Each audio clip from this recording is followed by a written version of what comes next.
Today on Stamp TV, I'm going to show you a fun technique that creates the look of embossing in multiple colors. It's a great way to add texture and shine to your focal image without any drying time. Let me show you the tools and products you're going to need to make this card project. First, you're going to need some ink, and I'm using the VersaMark ink. And along with that, I'm going to be using a Embossing Magic anti-static pad. I'm also going to be using some of the VersaMark reinker for this technique. For embossing powder, I'm using some of the Gina Design's fine detail clear powder and some of our dark chocolate powder. For stamps, I'm using a stamp set duo called I Appreciate You, and it's this cute little tree with the greeting, I appreciate you.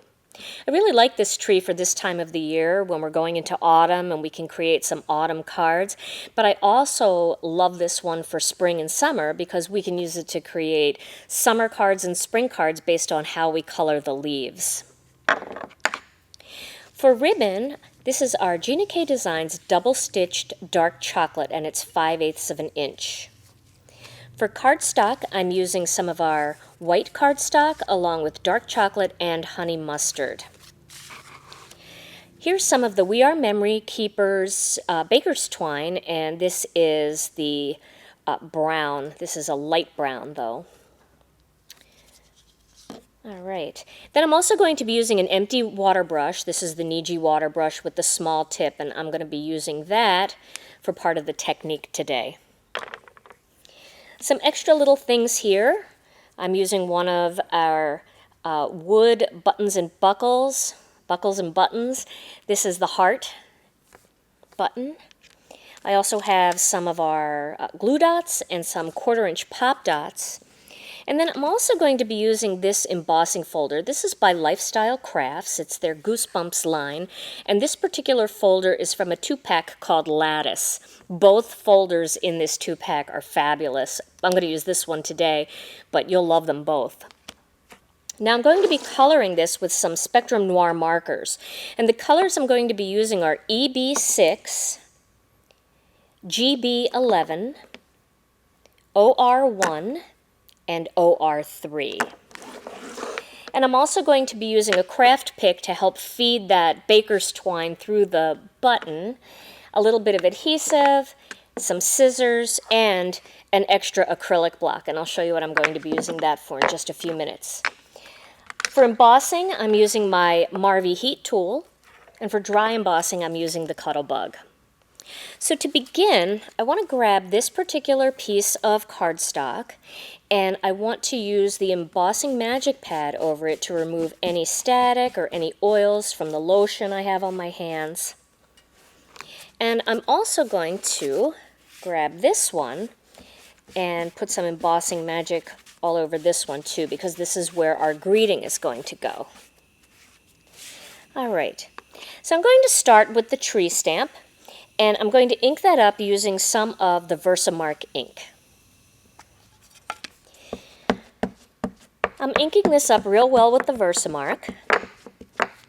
And then I'm going to stamp that right into the center of this panel.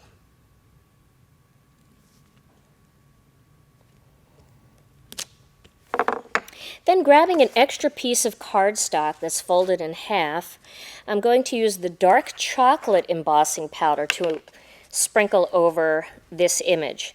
I love using the dark chocolate for autumn cards. It gives the same kind of punch that black does, but it's a warmer tone for autumn, and it's just a really nice alternative to black. Just get rid of the excess there.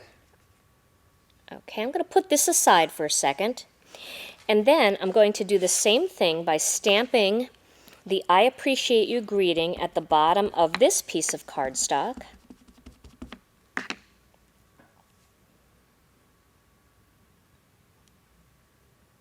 Right in there, and then, again, using that dark chocolate, because I want my embossing to match, I've embossed I Appreciate You, or rather put the powder on I Appreciate You down here at the bottom.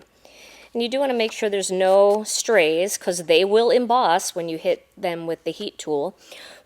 Okay. Now I'm going to just put this powder away and get it off of my table. And I do have a paper towel here.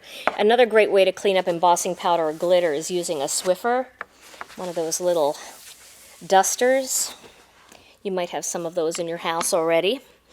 Okay, so I'm going to start by embossing the greeting. And it doesn't take very long for this embossing powder to heat up.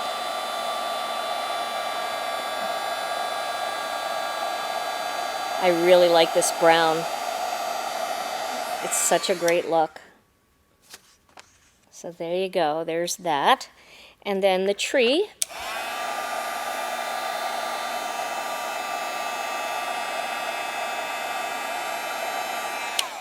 And our brown powder is not a fine detail powder. However, it still works very well with some of these more refined images. Okay, so now I have the tree stamped and the I appreciate you done. So my next step is going to be to color this tree.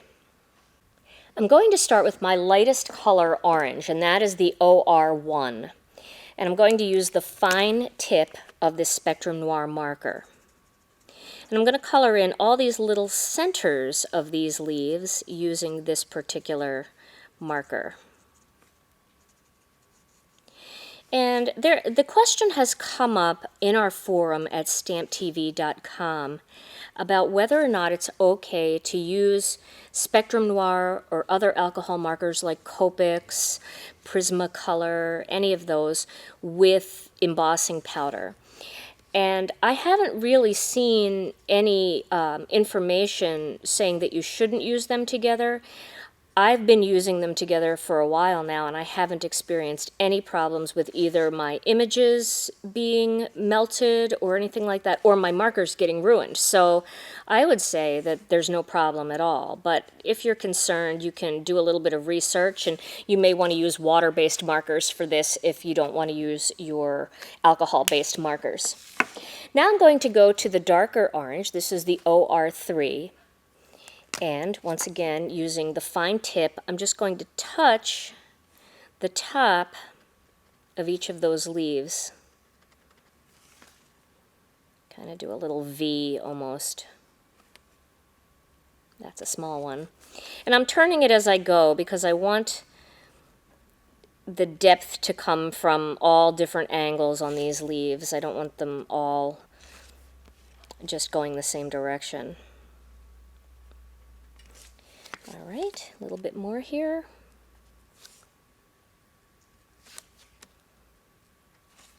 And then I'm going to go back to that other orange, the OR1, and I'm going to blend those two together.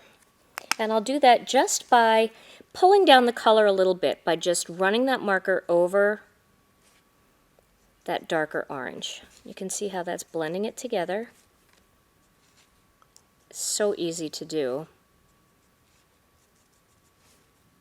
Just kind of melts the two colors together and creates kind of a third color in the middle.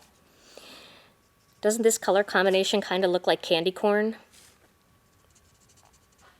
Now I want candy corn. Okay. All right. So now I'm going to add a little bit of green because it's early in the fall for my tree. So I'm going to add that GB11. And I want to use the fine tip again. And I'm just going to color that up here on this part of the leaf. So you can see this green is kind of olivey. It's a nice olive color, which your bright green leaves might start turning a little bit olive green before they turn yellow and orange. So this is still a fall color in my opinion. And this is just a fun little image to color because it's got these little spaces where you can divide up the colors and do multiple colors. You can be very creative. You could add a bold yellow up here if you'd prefer, a red, whatever color you want your autumn tree to look like. But I like having a little bit of green in my project. Okay, So then my final thing I'm going to do here is I'm going to use this brown color, the EB6, and I'm going to color in the trunk of this tree. And I'm not doing any fancy blending with this. I just want to add a little bit of brown color.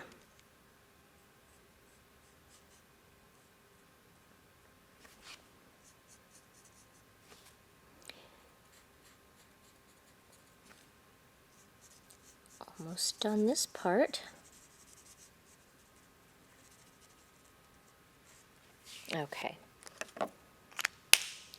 So now I want to add a little bit more shine and color that appears embossed, but I don't want to use colored embossing powder. So what I'm going to do next is I'm going to grab that extra block that I had, and I'm going to take that embossing magic pad and I'm going to pat over the entire tree here. Then I'm going to squeeze out a little bit of this VersaMark reinker onto this clear block. So this block is going to be like my little artist palette. And I'm going to take that water brush, and remember the water brush is empty so it doesn't have any water in it. And I'm going to pick up a little bit of that VersaMark ink, and I'm just going to color in the insides of these little leaves.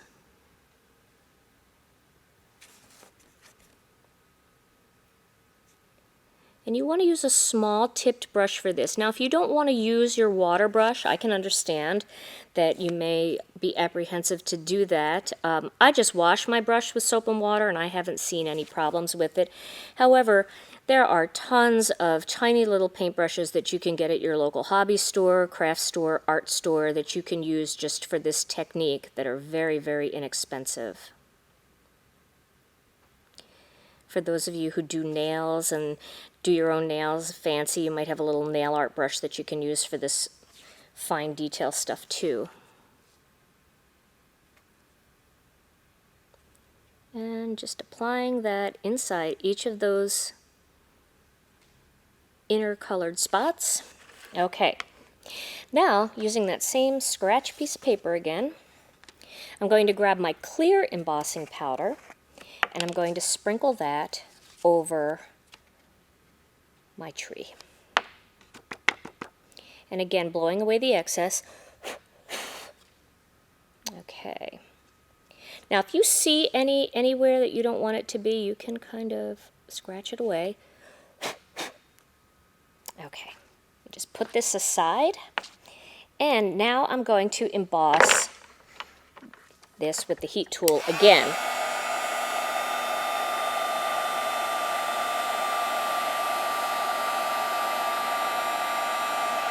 Okay.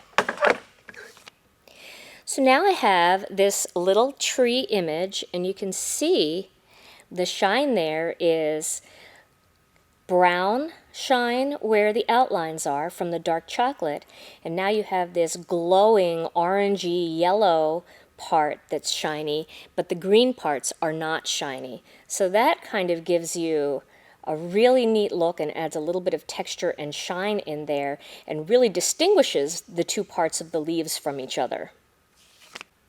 The next step for making this card is to emboss this piece of white cardstock with my greeting on it. And to do that, I'm going to need an A and a B plate, and then I'm going to need this lattice folder. Now, you can do it either way. You can do it this way or you can do it this way. But since this is an autumn card, I kind of felt like this looked like fields and farmland. So I'm going to emboss my card this way. And I'm going to use that side line there as my line to make sure that it's straight. Like that. Make sure that everything looks straight, and it does. So now the B plate is going to go on top of that, and I'm going to run that through the Cuttlebug.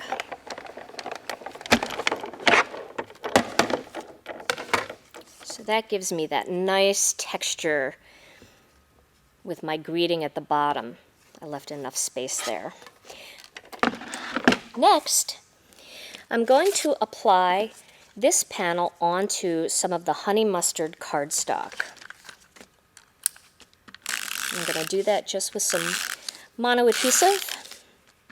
And you can see how deeply these embossing folders press the image into the card. It's really, really flattened out. Looks so good and so nice and deep. Okay. There we go.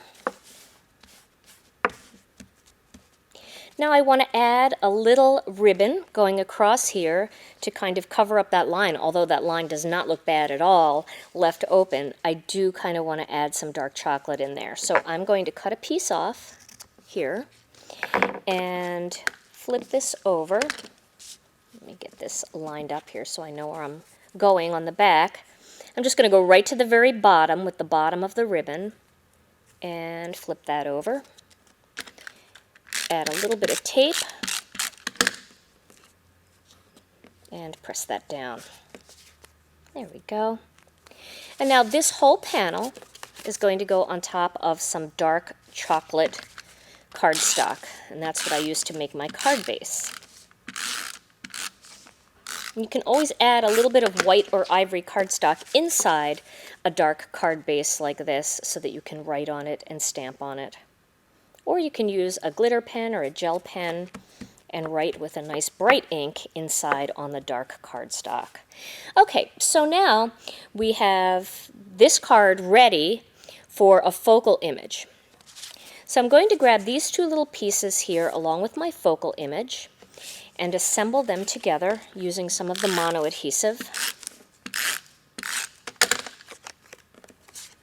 We'll do the dark chocolate first. And that has a small margin around the outside. And then this honey mustard is a bigger margin, and I kind of like the way that looks when you layer three pieces together to have one small and then one larger frame. It makes it look like framed art. All right, so there is my tree. Now this piece is going to go on top using some of these pop dots. Now I don't want the pop dots to fall on the ribbon because they won't stick very well. So I'm going to put pop dots up in the corners and then I'm going to put them just about there so it's not going all the way down to the bottom. So two up top and then midway.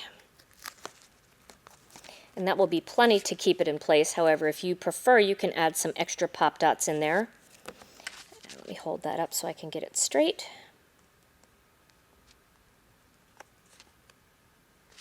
There we go. Okay, so now I want to use this little wooden button.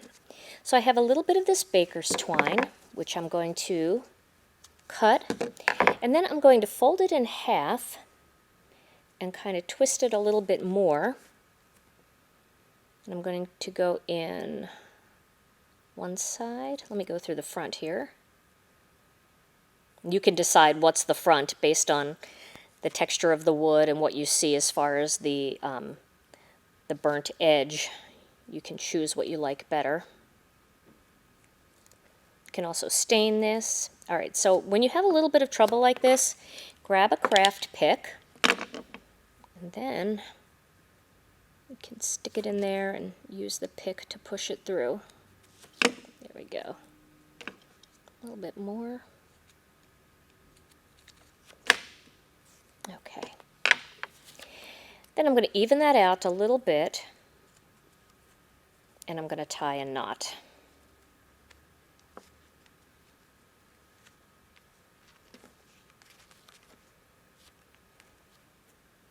And I'm going to trim away the excess. I guess I didn't need quite this much, but it's okay.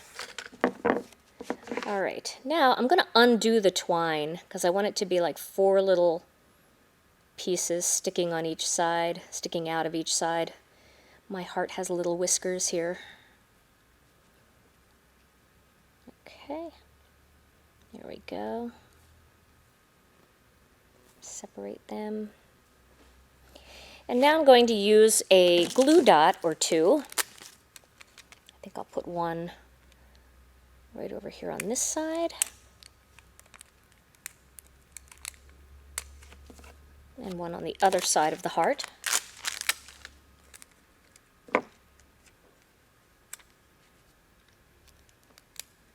Just kind of rub your nail or something hard over it to get it to stick to the wood.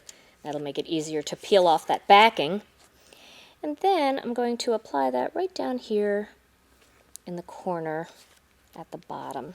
If you want to trim off some of the baker's twine, you can make it a little bit shorter if you think it's too much. Totally up to you how much you want to have hanging over on the edge. So there is my finished card project.